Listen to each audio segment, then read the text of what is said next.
How are you? Can you hear me? Yes, Mark. Good afternoon. It's a pleasure. How you doing? Thank you for the time. I really appreciate it. No problem, sir. Let me do this so maybe it'll be a little clearer. Let me just plug it on this side. You hear me now, all right? Yes, Mark. Mark, did you get the pictures I sent you? Wonderful stuff. I love it. I love it. If you need more, I'll give you some more group shots of us feeding the homeless and things like that. That's great. That's great. So I wanted to properly introduce you. We're not live now. The show will appear in a couple of weeks, but based on what you sent me, it's Master Stretch. Is that how you identify? Yes. Wonderful. Yes, So tell me about we'll get a little bit into your background, but what is your role with the Guardian Angels? And how long have you been with them? I've been with them since day one, since 1979. Wow. I started actually with the Guardian Angels when I was 14 and a half years old. I'm 56, so I'm 57. God bless you. So I was actually the youngest Guardian Angel, but Curtis thought I was 16 because I was pretty tall. So I was only 14 and a half years old. I actually run the Guardian Angels Community Service Center, where we provide martial arts. We're actually helping homework from 3:30 to 4:15. And then we do the 4:30 to 6 the martial arts programs for kids between the ages of 5 years old to 15. Then we have the adults and teenagers class from 6:30 to 8 p.m. That's wonderful. Where does that take place in the city? We're in Washington Heights in Manhattan at 1370 St. Nicholas Avenue. And, we also do we have weekend trips for the kids. We take them out of the city to show them there's a whole different world out there. We do a lot of community service by removing graffiti. We spend time with senior citizens. We do the drug and gang prevention programs. We also have a senior citizens or the adult senior citizens and disabled martial arts classes on Tuesday and Thursdays. Wow. We also have so I've been at that location for 32 years. So a lot of my my students and former students, they're neither police officers. We have 2 doctors that graduated, some corrections, some firefighters. They'll come and spend time with the kids. We do what we call Career Day, where some of the former students will come in and professionals speak to them. We have lawyers that speak to the kids, firefighters, doctors, and police officers. They'll advise the kids. They'll take the kids for the day and show what the day's like at their professional career. So the kids have an idea to guide them, steer them in the correct way, in a positive way. For the holidays, time now for Thanksgiving and Christmas, and I'll send you some pictures. What we actually do, we have our own Christmas party. It's called Christmas with the Angels, with the little kids. Nice. They're called Junior Guardian Angels. So what we'll actually do is we'll come out and buy gifts for all the kids, and what we'll do is we'll gift wrap them. The parents will gift wrap them, how we put it together. Every parent brings a dish and, a big tray with his rice, some will bring beans, cold salad. But we have a buffet style, and we have a Christmas party.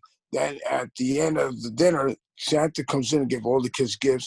Whatever food's left over, what we actually do is we'll pack it up in containers and we go out into the subways, Wow. the terminals, the streets, and feed the homeless. And we have the little kids do that for Thanksgiving, so they can be more appreciative of, of what the parents go through, the sacrifice. Right.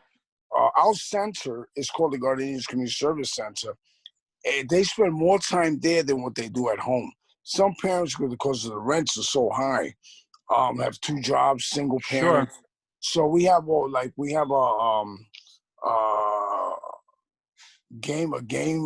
recreation area where we have different games, electronic games, board games. We have ice hockey and table games. And what we'll do is on Saturdays we'll open up and we'll have a recreation day. We'll have a movie day. And the parents appreciate it because it's free of charge. They're not spending any money. They're in a safe environment. They're out of harm's way. And it means a lot to this community, the way, the economy is, with everything that's going on. With the epidemic, a lot of parents have been calling when you're going to reopen and this, that. Sure. It's so hard. It's so hard now because these kids are stuck at home. As you know, the pandemic is going back up in New York City, and it's real bad. So people are suffering. This is the first time we actually had to close down because of, just for safety purposes. Sure. But during the time, we have taken the time to renovate our center, improve it, upgrade it, and get the proper disinfecting items that we need. Great.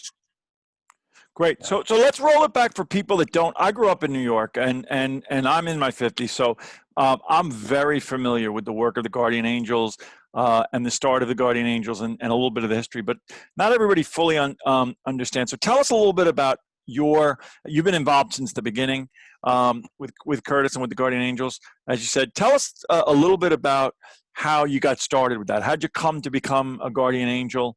And then I want to talk a little bit about the martial arts for the training for the guys who patrol, but then also about your community center martial arts program, because we're very interested in that. But tell us a little bit about your involvement. You said you were young. You were the youngest Guardian Angel. You've been there since the beginning. So tell us, how'd you get involved in it? How'd you learn about it, and what'd you bring to the table? Well, when the Guardian Angels formed, that was not the actual name. Right. Transition. Curtis started when his father got mugged on the subway. He was robbed, and before that, he was collecting garbage, collecting on Fordham Road. And when he was a nighttime manager at a McDonald's in Fordham, and he started with the Rock Brigade, collecting garbage. After that, when his father got mugged, 13 of his co-workers, actually 12 of his co-workers, he was the 13th, the number one. He started what they call the Magnificent 13. And that's how the Guardian Angels' original name was. Actually, they started with 13. And then after so many members joined, because people had the misunderstanding that the organization was a gang. So everybody started joining it. And everybody were called vigilantes and so forth. And in transition from the Magnificent 13 to the Guardian Angels, that's when I came in. As the Guardian Angels, the Magnificent 13 was transitioning to the Guardian Angels, they used to wear karate uniforms and karate gis, and I was ready into the martial arts. That's what actually attracted me. And then, so I put, even though I was young, and we wanted to challenge the skills, that they really work and stuff. So I felt that the best way to put it to a test was to find, to fight crime. That's great. Well, my mother was against it. Today, sure, she's of course. totally for it because, back in the days, it was so dangerous. And Mayor Koch didn't actually approve of the Guardian Angels. Sure. He came around. He came around later on. Yeah. But it was, as you know, Curtis was arrested 76 times during that time. And it was funny because the Guardian Angels will prevent the crime, apprehend someone, conduct perform a citizen's arrest. The next thing you know, Guardian Angels were being arrested. So it was really hard during that time, and there was a lot of gangs, nothing like now. But if we look at the transition between the 70s and now, it's gotten even worse because the youth today, these young kids, this generation, there's no respect, no love for the elder. They really don't care, no family values, and these young kids are carrying knives, guns, and all kind of weapons, and they don't think of the consequences. So it's we're in danger again. It's gotten worse. And the streets, because of what's going on, people out of jobs, are jobless. They got to feed families. The crime is going up. The police today have no powers, been stripped right out for them. Sure. They conduct an arrest. They're the ones that are being brought up on charges.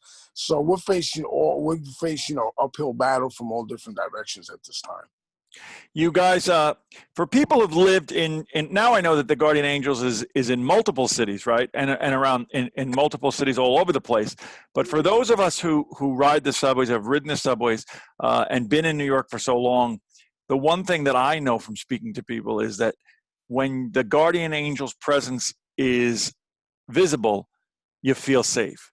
There's a sense of people feeling safe and feeling that there's a community involvement that provides a sense of watching over the community and a sense of safety that didn't exist before the need for the Guardian Angels or the Magnificent 13 as it originated.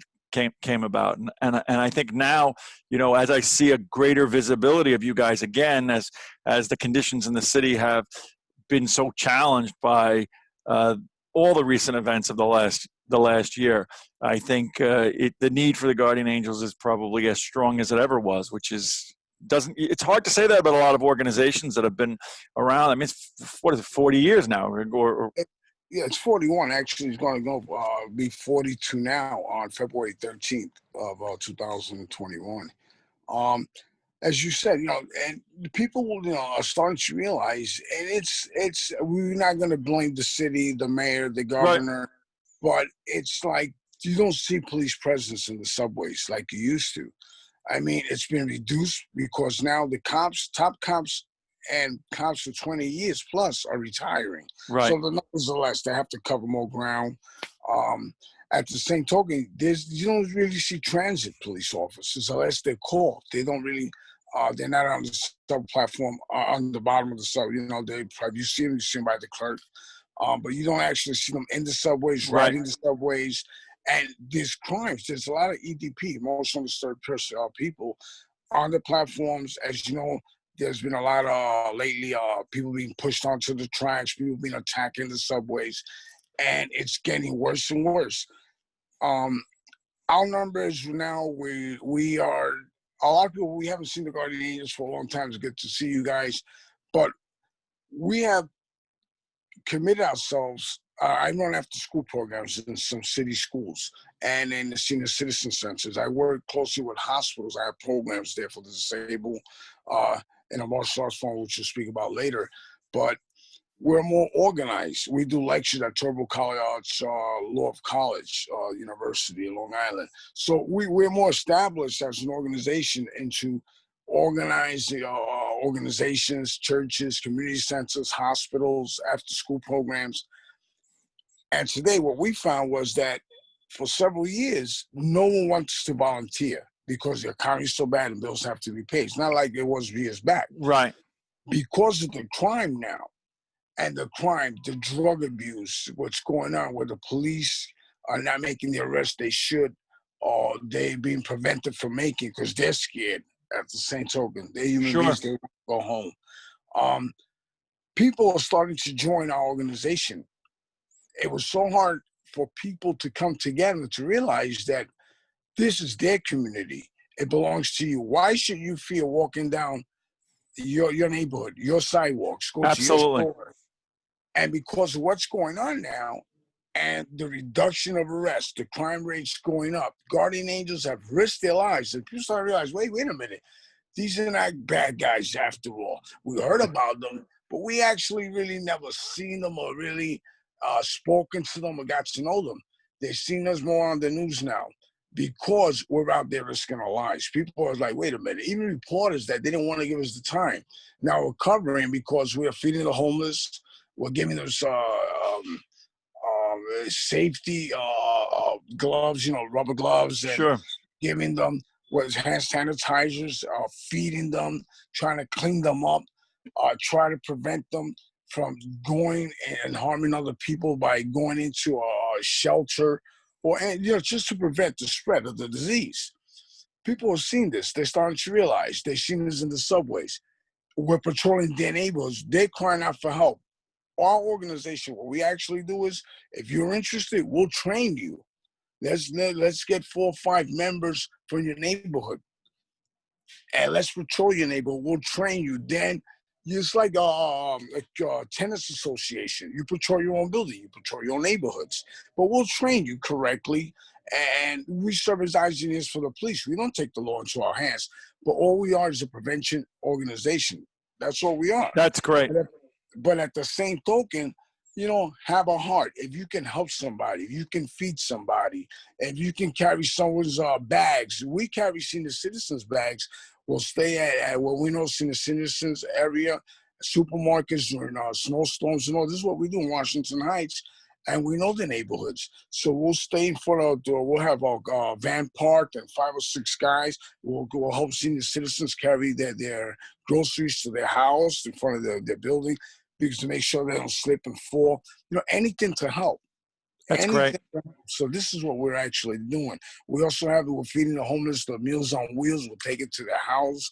We're gathering coats and clothing, giving it to people in need. So it's important to help one another. That's wonderful. And I really, I think that people, when they look at it, it's a great model for community activism. People can do better for themselves, and many times more efficient and more effective than government programs and government assistance, where there's a lot of excess money that goes to waste and people can't figure out where it goes. And you guys are operating on a volunteer basis. Tell me about your martial arts program. I saw the photographs. I'm excited about that. I'm 30, almost 35 years training in the martial arts, and I've seen it change people's lives, whether they be children, whether they be help people come. In this program, I've interviewed so many people who have started out on the wrong path, and their martial arts training helped put them in the right path, whether they became, famous people in that right, or just, used it as part of their life. Tell me about the martial arts program. I think there's a great tie-in between Guardian Angels, martial arts, and the philosophies and things. It's I deal more with the martial arts spiritual aspect, is respect the elders and love the youngest. A lot of people got a misconception about the martial arts. For example, it's a physical, it's a contact. Martial arts is another form of education, as you expressed. Sure. Because of the way the world is today, this generation is today, martial arts keeps the child, it teaches you the respect. The respect starts with respecting the elders, your family members, your grandmother, your parents, and so forth. In today's world, it's totally different. Because the parents, the law has taken the right to raise a child. I don't believe in hitting the child, but correcting the child is a different thing. I don't believe in touching a child. Timeout can work. Martial arts works because of the condition of the mind and the body, right, which is very important. Our program, as you advance, you as an instructor know, once you start advancing from a white to a yellow, what we actually do in our program, we start implementing leadership in a child. So it's not about the size of the student or the pupil, it's about the rank, has the experience. So sometimes I may have like a 11-year-old child deal with someone that's 16 or 17. I have a 14-year-old, 15-year-old dealing with an adult. Right. To teach them to respect one another. At the same token, you're developing leadership skills, teaching skills, implementing that in the child without knowing. That's great. So it's very important, and this is the way we actually do our program. But our program has different departments. For example, we have the leadership skills. Then when we talk about competition and fighting, it's not about the contact, but what works in tournaments does not work in the street, as you know. Sure. As you know. So this is something that we try to implement. We try to cover at our dojo and our center. At the same token, once or twice a month, we'll combine the adults with the kids to exchange knowledge, to become a family and That's work great. as one. So, and we, like I said, we tour, we go to tournaments, we go to Hall of Fames and all. And what we try to do at our program is to help one another. So we have like the high school kids helping the junior high school kids with their homework, what they don't understand. The junior high school kids will help the elementary school kids. So they learn to become a family, help one another. And that's great. So important. And I think all martial arts, all systems are good. It's just the way an individual dedicates himself. I don't believe there's one better. There's one artist better than the other. I agree with you. I think I think you hit on a important point, which is what you put in is what you're going to get out. And once and it is about the mindset, people understanding the mindset. So tell me a little bit about speaking of styles. Do you use some form of, is it a traditional martial art, or is it some sort of an integrated hybrid that you guys have come up with, is sort of a mixed martial art? Because I agree with you. There's a difference between martial sport and martial self-defense or martial combat, right? Very different things. When we train people to fight in a tournament, or we train people in, self-defense, knife defense, punch defense, those are very, very different, but we can sort of cross those things over. I happen to have a Taekwondo background, but what is the nature, or what's the base of the martial art that you guys teach? Well, I teach Taekwondo, which is a combination of Taekwondo and Aikido and Sure. Jiu-Jitsu. I have a Shotokan. Background, and I studied Taekwondo for several years. But I also do the kickboxing. I fought in full contact karate in the past, back in the early 80s.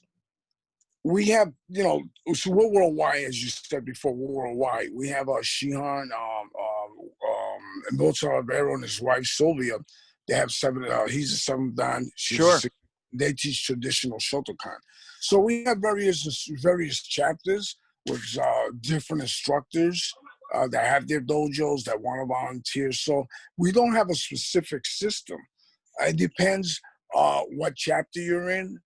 If you're in New York, or you're in New Jersey, or in Texas, or Puerto Rico, we have 5,000 members in Japan. So at the community center, we actually teach Taekwondo, which is the headquarters, and our system was my instructor is Grandmaster Louis Estella, which he created the system. He studied under Ronald Duncan and Wigginton, Grandmaster Wigginton. Sure.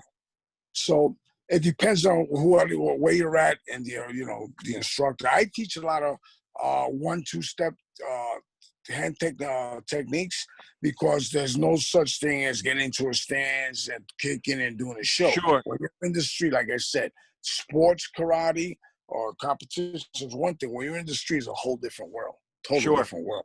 But at the same token, we have to be very careful, because we can't use physical force, bodily injuries, and thank God our organization, 41 years, have never got a lawsuit.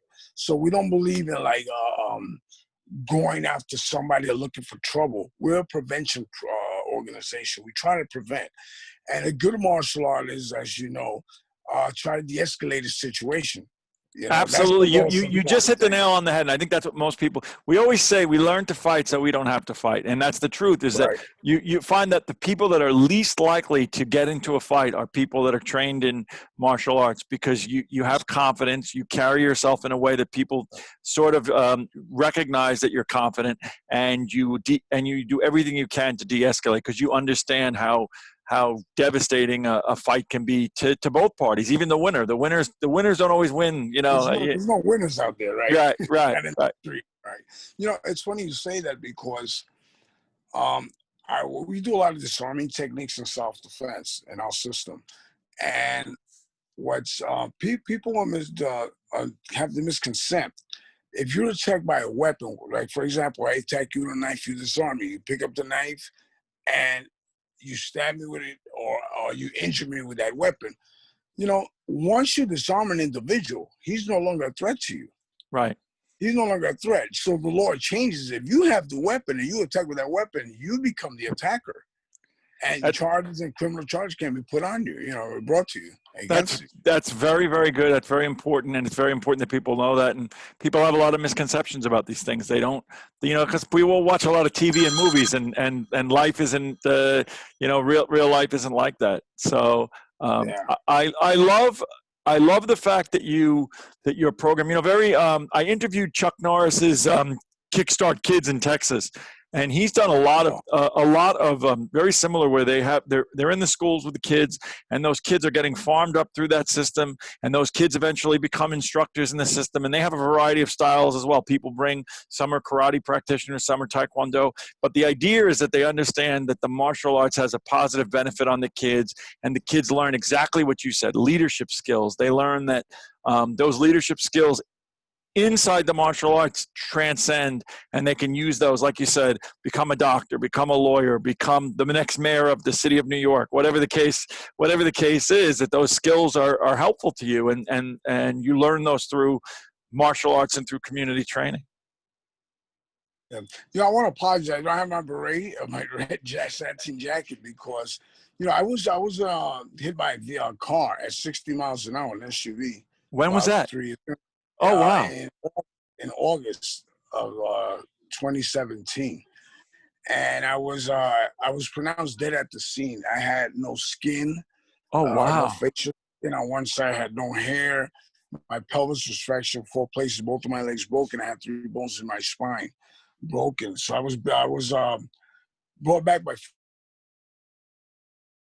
defibrillators, and when I was brought back by defibrillators. I was stepping off Lakeland, Florida, and I was brought to a hospital. All I can hear was we're taking glass out of his face, and when they Oh, got my heart wow. beating again. I lost consciousness. Immediately, I was put into the ambulance, and I went into a coma. I woke up several days later, 3 days later, and I was in ICU. 27 days, and I was flown back into New York, in the hospital. From there, I was bedbound for 9 months. Oh, wow. They wanted to amputate my legs and all. God is good. The martial arts does wonders, and thank God I'm walking. I still have slight pains here and Sure, there, and my sure. body aches. But I'm walking. I have no operations and all that. I'm Well, teaching again, and we're wow. back. Wow. God bless you. So this is why That's, I couldn't get out today. no, So I couldn't go get my no, in the vehicle because we do night patrols and all. So I was exhausted. no. Well, rest. I appreciate it. And we're going to post the photographs and for what Master Stretch is referring to, for those that aren't familiar, if you certainly are in cities where the Guardian Angels are, they are known for their red beret, for their red satin jackets, and of course you're wearing the white shirt with the Guardian Angels written on it. So they are visible, and it's become something where people know that when you see that group, that you know that that's a sign of that those are friends, those are friendly faces, those are people that will assist you, whether it be pointing you in the right direction, or if you're in need of getting some help. So that's great. Well, Go right ahead. now, I'm going to cut you off. We're actually recruiting. Our numbers going back up. Um, just in case someone's interested in joining, I would like to give my Yeah, that's number. great. That's That's wonderful. Central. I was going to ask you, what is the best way for people to get in touch? And I think I see a lot of community activism, and I personally say that if you're looking to get involved with an organization that really has a history of success and doing the right thing, the Guardian Angels is a place where you would want to spend your time. There's a lot of value there. So how would they be able to reach out and find out, Mr. Stretch? They can call at 718-781-8194. That's 718-781-8194. Also, I want to let people know you don't actually have to walk with a group, or it's not just service engineers, but we do have like bike patrols. We got Jose Cruz, which is the bike patrol director. He leads out our bike patrol. So if they can donate an hour or two a week or a month, it doesn't matter. Anytime, we'll take whatever you can give us. But we have like bike patrols, we have foot patrols, we got people on the subways, also mobile patrols, where you can put magnetic mounts on the side of your vehicle. We give you some overhead amber lights, so they know that you're patrolling the area, and then you can take them on and off. They're magnetic, so it's not, if you can't walk, if you want to ride your bike, which is fine. You can join our bike patrol. You can be in the vehicle. You don't have to wear the red satin jacket, or you can just have it underneath us on That's the great. cover. And service engineers. The thing is to help. This is your city, your streets, your neighborhood, your parks, your subways. We need to take it back from these thugs, and we need to stick together as one. I, It's a beautiful city. It's a beautiful it city. is. And to people, just, let's not pick up and run. If we, fight this together, stick together, we can make it. We can really make it. But there's no I and we. We need you. Right. We need your help just like you need our help. So we can support each other's. And that's the most important thing. That is great. That's really wonderful. And we are going to, when we put together the article, we're going to, as well as this, we're going to link all of we'll put the phone number, we'll link to the website. We'll put all that information there so that people that are interested in finding out in volunteering. And like I said, the Guardian Angels came at a time that the city was really down. and the city rose up, and that's probably a good part of why there was less volunteerism as it related to it, because people didn't feel the need. But I know now, when the city's back to a point where, you got to be old enough to be able to have seen it go from down to up. Now it's down again. It'll be back up, but we got to do it together. I agree with you. And community activism, and that's one of the reasons why, for me, teaching martial arts, doing things like this is more important than ever, because those young kids need to have the right values, because the world is challenging right now. We need to make sure their minds are strong, more important even than their bodies. So, and I thank you for what you're doing. Let me ask you a question, just out of there's no insights. Will Curtis Lewa, you think, be the next mayor of the city of New York, or is that well, this is not a host. We're actually trying to get it together. I wish he would win, because it's funny, because to me, honestly, he's like the #1 citizen. He's been fighting for the city for 41 years. And it's been an ongoing battle, and he's for the police department. He's for the police department. He's for the citizens of the city of New York. And I think he's he's the best candidate out there because of his experience. And he's proven he loves New York. He is an iconic New Yorker who has been around for a long time, who has always been a visible presence, and has always been outspoken. Like him or don't like him, you never not know where you stand with Curtis Lewa. He is always he'll let you know straightforward, and we need more of that. So it's an interesting thing, and regardless, I know that he is as energized as ever. I see him out there patrolling, walking with you guys. He hasn't become and you're in that same position. You guys aren't executives sitting in an office going telling everybody else. But you guys are out there on the streets. I saw him out there with the homeless folks. I saw him on the Upper West Side up by the hotel. When things were really bad up there. So it is really a testament to walking the walk, not just talking the talk. And that's probably a testament to his success. He's led by example. He's led by example. Yeah. As have you. As you know, during all these protests and all, he was injured. He had his jaw fractured. And instead of going into the store and barricading himself in the store, he was actually out there. And, his jaw was, you see with the hammer, his jaw was fractured. One of our other members had 48 stitches, broken eye socket, lost his eyesight permanently. So we're out there. For those who don't know it, during the height of some of the riots and protests in the highest end areas of New York City, it was the Guardian Angels who were forming barricades to protect people's businesses as well as people's lives in really, really treacherous times and times that are hopefully behind us now. But you guys were very, very visible, and I think that did a lot to make people say to themselves, if these guys are willing to put their safety on the line, then maybe we should volunteer and get more involved in trying to help them. And I think it was really, like I said, walking the walk says a lot about the character of the organization and your character as well. So I thank you as a New Yorker, someone who's been around here a long. I thank you for what you do, and I thank you for what the entire Guardian Angels. And I look forward. Let me know when your community center reopens. I would love to come up and watch and be a guest if you don't mind, and observe your martial arts program and your martial arts training. I always like to get out and see, especially young people learning the martial arts is one of the things that keeps me going on a regular basis. Thank you so much, Mark. God bless, and thank you for your time. Happy holidays, Mr. Stretch, and be well. And I hope your recovery is full and continues. You look great. You'd never know from looking at you that you were in such a serious accident.